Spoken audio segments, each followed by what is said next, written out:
All right, so the first thing I do when I get to the field is take my wing out of the stuff sack. I'll show you later in the next video how to bag it up, and you know how I run this strap to make sure everything's nice and tight.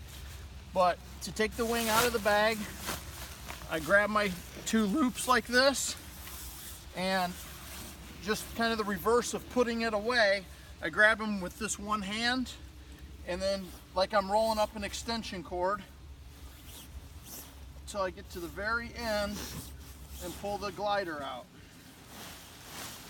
Now if you put it away properly, you're not going to have any issues with it being tangled. So then what I'll do is I'll lay this out and move in here, Carly. You can see on the top of your glider, you're going to have the same thing. You're going to have this gray area here, okay? So I always put that, you know, the wind is to my back. Now around here I'm surrounded by trees, so it's going to be kind of tough to do. But I'm going to go ahead and turn it around this way because the wind's at my back here. Now what I do is I'll take my risers and kind of uncoil it here. Come on in here closer, Carly. Then I'll just make sure nothing's knotted up, and then I lay them about 6 or 7 foot from the glider. Then what I'll do is I'll grab the end here and I'll gently pull this out. I don't want to pull too hard in case I get some compression knots over there on my lines. So just kind of lay it out this way. Kind of the same thing over here. Now you can see it looks like they're all in a big tangled mess, these lines here, but they're not. But I don't want to pull on them too hard.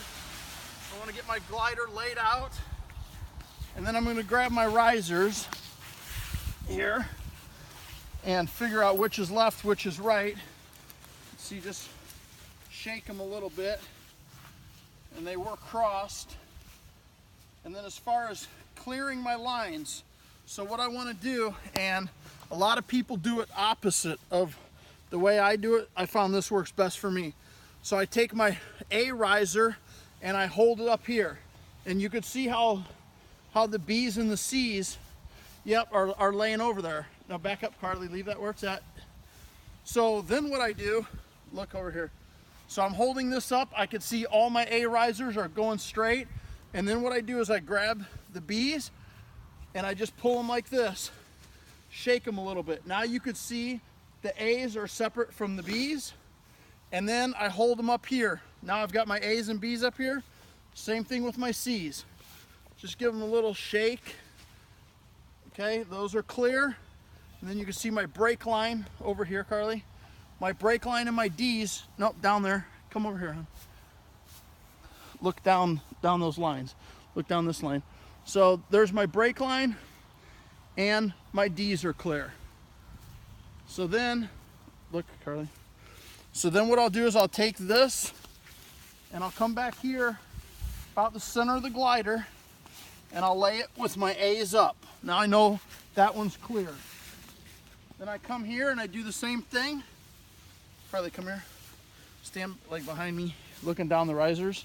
So I've got my A's, they're clear.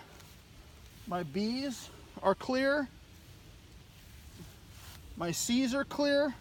And then naturally my D's would be clear. Could be tangled up with the brake line, which it is a little bit. Not a big deal. Just give that a little pull. Now the same thing. I come over here, center of the glider. I don't know, maybe 8-10 feet away. And I put them about 5 foot apart with the A's up. And I'll show you why I do that later. Now, as far as laying out the wing, come over here, Carly.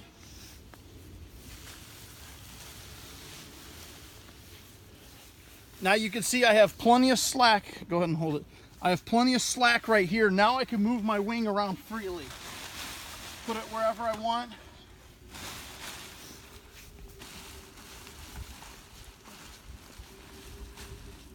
Now there's a couple ways to lay the glider out.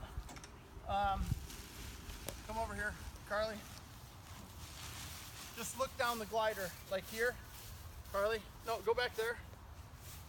Carly, where Lexi's at, and look this way.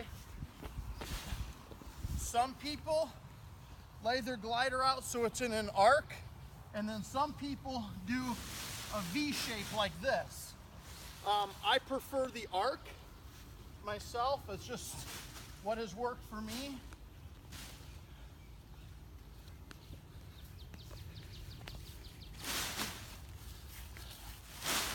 And there you go. Now your wing is laid out and ready to either launch or kite with. Go ahead.